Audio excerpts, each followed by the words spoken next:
Bismillahirrahmanirrahim. Assalamualaikum warahmatullahi wabarakatuh. Selamat pagi, salam sejahtera bagi kita semuanya. Om Swastiastu, Namo Buddhaya, salam kebajikan. Yang saya hormati Wakil Presiden Republik Indonesia, Bapak Profesor Kiai Haji Ma'ruf Amin.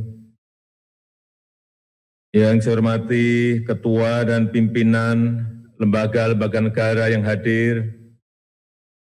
Yang saya hormati para Menteri Kabinet Kerja, Panglima TNI beserta jajaran, Kapolri beserta jajaran, sesepuh, senior, dan para purnawiran Polri, seluruh tokoh masyarakat dan tokoh agama, dan yang saya hormati, yang saya banggakan segenap anggota Polri di seluruh tanah air, dari Sabang sampai Merauke, dari Miangas sampai Pulau Rote, hadirin yang saya muliakan.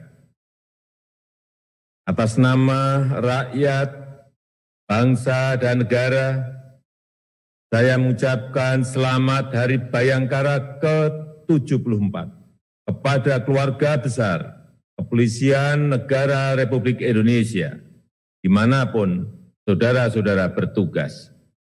Terima kasih dan penghargaan setinggi-tingginya atas pengabdian, pengorbanan, dan sumbangsih saudara-saudara sekalian dalam rangka menjaga keamanan, menjaga ketertiban, dalam menegakkan hukum, serta dalam memberikan pengayoman dan pelayanan kepada masyarakat.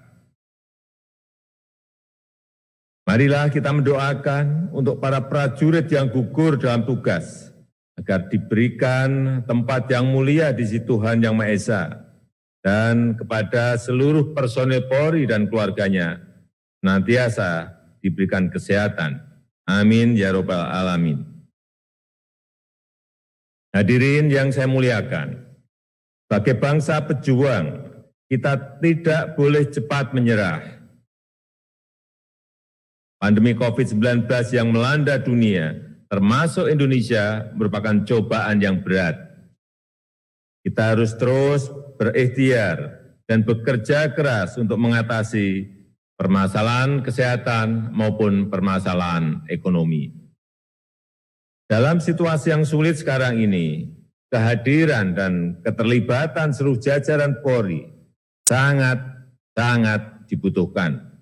Mulai dari jajaran Mabes dan Polda, Polres dan Polsek, sampai Babin Kamtibmas di desa-desa, harus ikut aktif terlibat mengajak masyarakat untuk disiplin menjalankan protokol kesehatan, aktif mengawal kelancaran dan ketepatan penyaluran bantuan sosial, dan tentu saja menjaga keamanan dan ketertiban agar situasi tetap kondusif, tetap aman dan damai. Perlu saya tegaskan bahwa keselamatan rakyat adalah yang paling utama. Keselamatan dan kepentingan rakyat adalah hukum tertinggi. Lakukan tugas kemanusiaan ini secara persuasif dan humanis. Namun harus tetap waspada, cepat tanggap, dan tegas dalam menangani setiap pelanggaran hukum dengan menjaga profesionalitas dan kepercayaan rakyat. Saya juga perintahkan kepada jajaran Polri, Kejaksaan, KPK, dan lembaga pengawas internal pemerintahan untuk terus memperkuat sinergi, memperkuat kerjasama. Tolong pelaksanaan program penanganan COVID-19 ini dibantu percepatannya dan diawasi penggunaan anggarannya.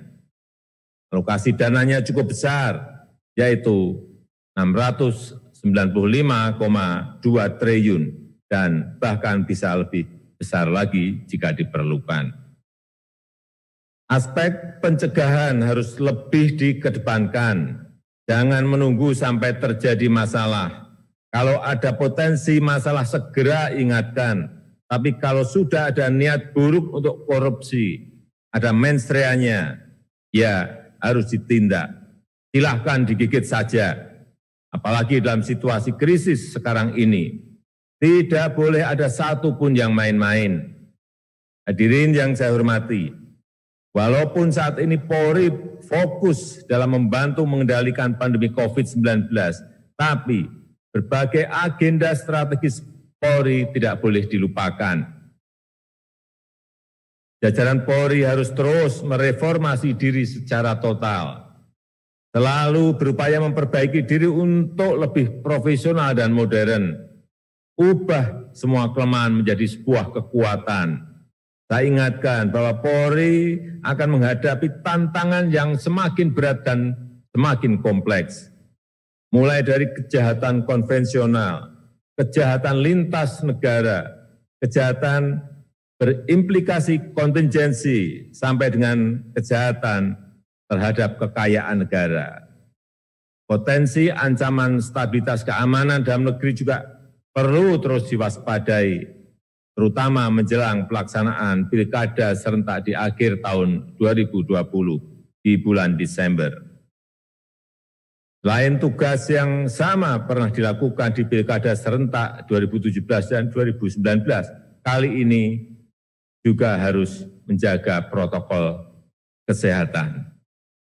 Saya tahu tugas ini tidaklah mudah, namun saya yakin Polri, TNI, serta penyelenggara dan pengawas pemilu akan mampu menjalankan tugas ini dengan baik.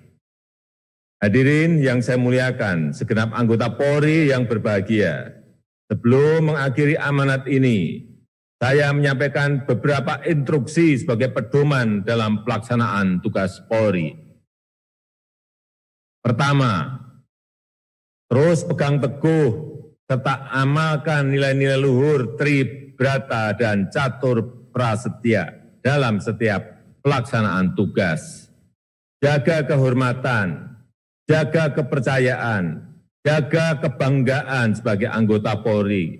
Kedua, terus lakukan reformasi diri secara total, bangun sistem dan tata kelola yang partisipatif, transparan, dan akuntabel, serta bangun kultur kerja Polri yang profesional, modern, dan terpercaya.